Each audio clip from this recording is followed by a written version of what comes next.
In Lesson 5.3, we're going to be looking at the graphs of the radical functions. So lately you've been doing simplifying or understanding the fractional exponent rules for these radical functions, and now we're going to look at what they look like should you graph them. So the first example asks us to graph square root of 3x and the cube root of 2x. We'll be focusing heavily on the square root graph and the cube root graph. They also ask for the domain and range, so maybe it'd be a good idea to review what domain and range are. Domain, that's all the x values that a graph includes, or all the x values that you could substitute into a function. Don't forget that many times the domain is not really what is in it, but maybe more you think of what is not in that domain. So the range then is all the y values that a graph would include, how high and how low it might go. That's all the y values that are included as outputs of a function. So using that idea, it might be a good idea to get a look of the graph first. So if I was going to graph the square root of 3x, you could plug in some numbers. So let's say, for example, I make a table. Now, when I make an xy table here, you notice that I'm going to plug in 0. If I put 0 in for x, 3 times 0 is 0. That will be my first coordinate. If I put in 3 times 3 would be 9, and the square root of 9 would be 3. So those are the first 2 points that I would plug in. So if I plug in x is 3, y will be 9. Or I'm sorry, if you plug in 3, you get 9, and the square root of 9 is 3 rather. So here's where about 3 would be, and there's where 3 would be. Now, this third value I'm going to check might seem out of the ordinary, but if I plug in 27, 27 times 3 is 81. So substituting in 27 gives me the square root of 81. Well, the square root of 81 is 9. So that means when I plug in 27, I get an answer of 9. Now, I was able to pick some specific x values that plugging them in would give me perfect square roots. You can certainly use Desmos. That's totally legal. Just wanted to know how you might graph it without a Desmos, but here's your basic look of a square root graph.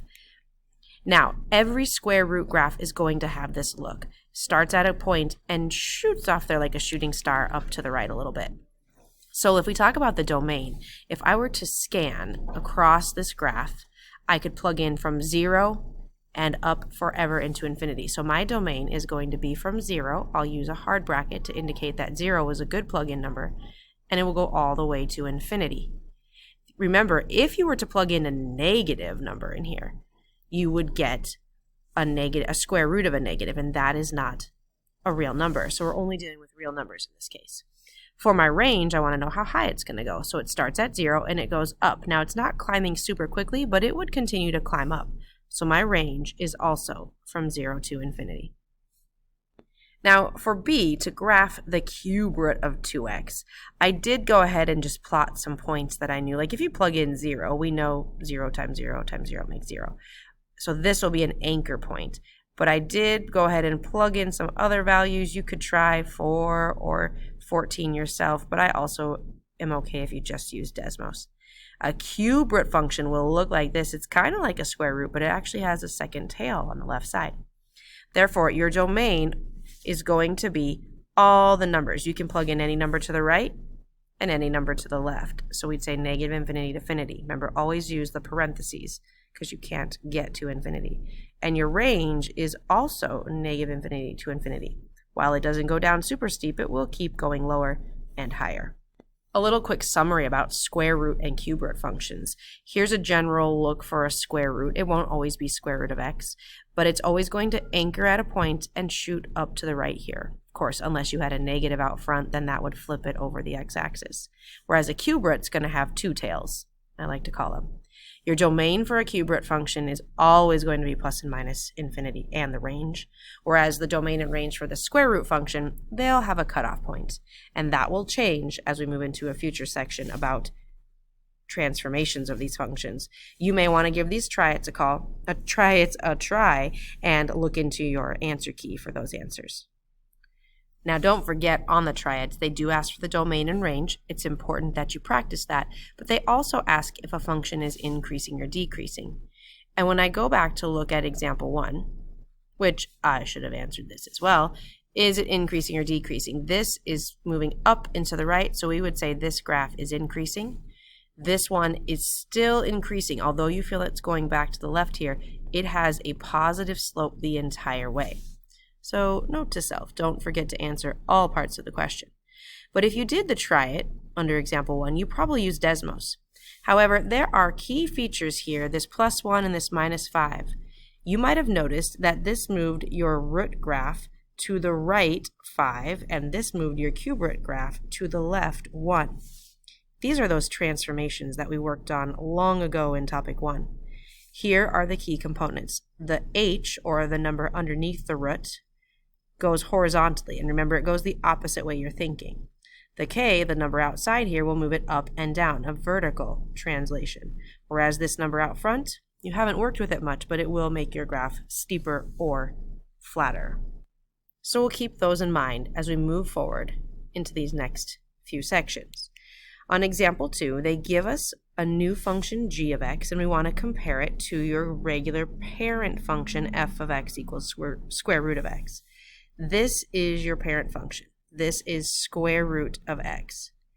Now, don't forget that every time we have our square root of x, our parent function always goes over 1, up 1. So when you plug in 1, you get 1. The square root of 1 is 1. That's something to keep in mind. If we have a -3 here, our horizontal translation will have to do with this number, but when it's minus a -3, that would actually look like x plus 3.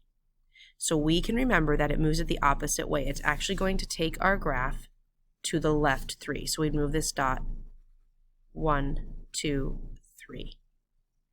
That would be the shift for that -3. This +5 will move our graph up 5, a vertical translation of 5. So we'd go up, notice they're counting by 2's here, 2, 4, 5. There'd be our new anchor dot, our original set of 0, 0. But now, our vertical stretch or compression, this number out front here is going to change, if you will, kind of like a slope. So the parent function goes over 1, up 1. And I probably move that dot over a little bit here. Your parent function actually goes over 1, up 1. So there's your 1, 1. This new function, instead of going over 1, up 1, it's going to go over 1, up 2 for that first graph. So it's going to be a little bit steeper, if you will, and a general estimate is fine. Now notice that it still has an anchor point, and it's going to shoot off to the right there forever. So our domain, the x values, it starts at an x value of -3. So we'd say from -3 to infinity. And our range, we have to look at the y values, how high and how low it goes. Well, it is going to shoot up into the air forever here, so go up to infinity. But our y height here, remember it's counting by 2's, is 5. So we would say our range is from 5 to infinity. You'll notice I use the hard brackets on both the domain and range because that coordinate does hit -3, 5. That is your transformation of your parent graph, square root of x. For the try it, same idea. Again, your parent function, root x, always has 1, 1. This shows it a little better than the last graph. 1, 1 as its starting point. This guy, your vertical stretch or compression is going to be half as high. So when you go over 1, it's only going to go up a half. But let's find where our anchor point is. The horizontal translation has to do with this guy. It says -1. That means it's going to move it actually to the right 1. And I'll put a little dot because that's not where it's going to stay. Because my vertical translation says it's going to go down 3. So down 1, 2, 3. This would be my new anchor starting point.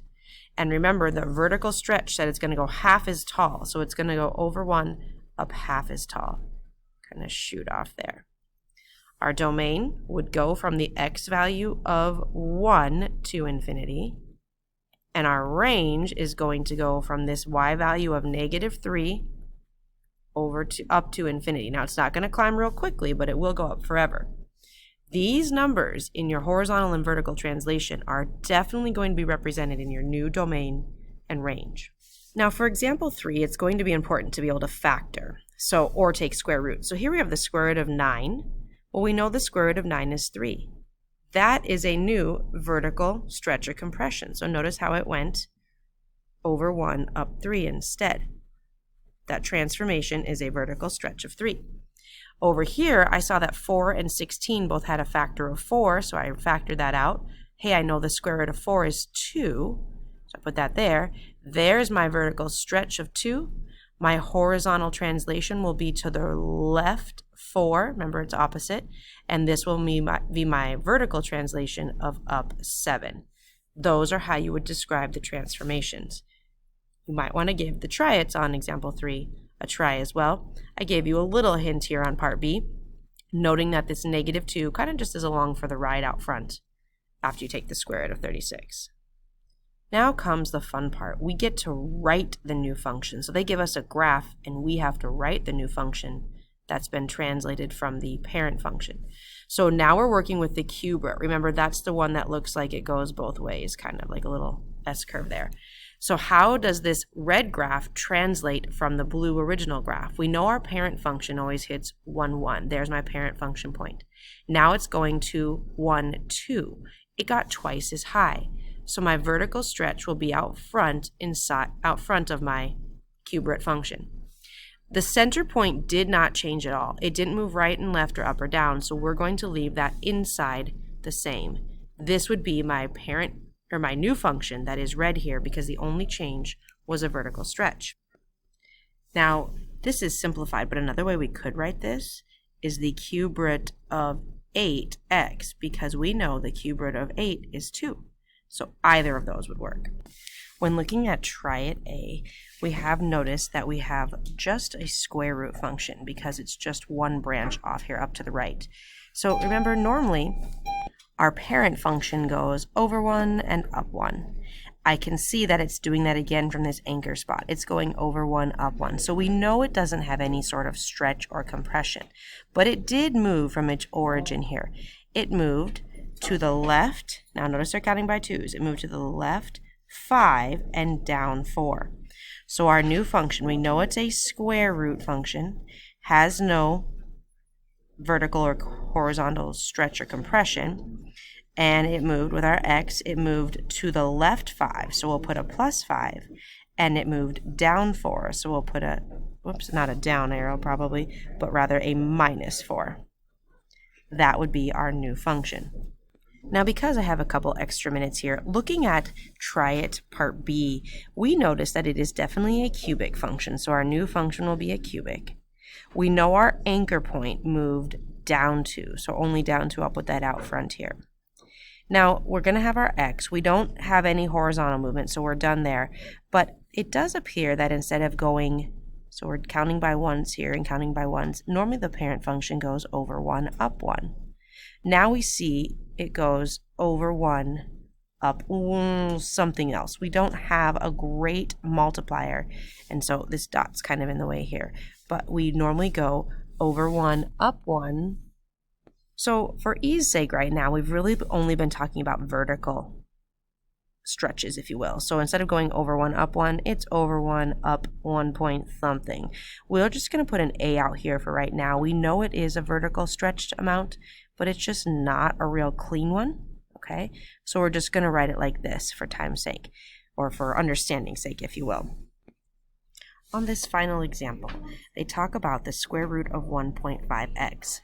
Now you could graph that with Desmos, and we would find that at x equals 5, we have our y value of 3-ish. So we'll say like right here. Okay, and then they said they're going from 5 feet out to 40 feet. So if we plug in 40, we get a height of 7 point something here. So if I connect this, it is a square root function. They want to know what are the minimum and maximum distance they can see. If you plug 5 into this equation, you'll get the lowest distance she can see, which gives me about 2.74 feet. And if you plug a 40 in for here for x, you would get about 7.75 feet. So just a simple graph where you would plug in some x values.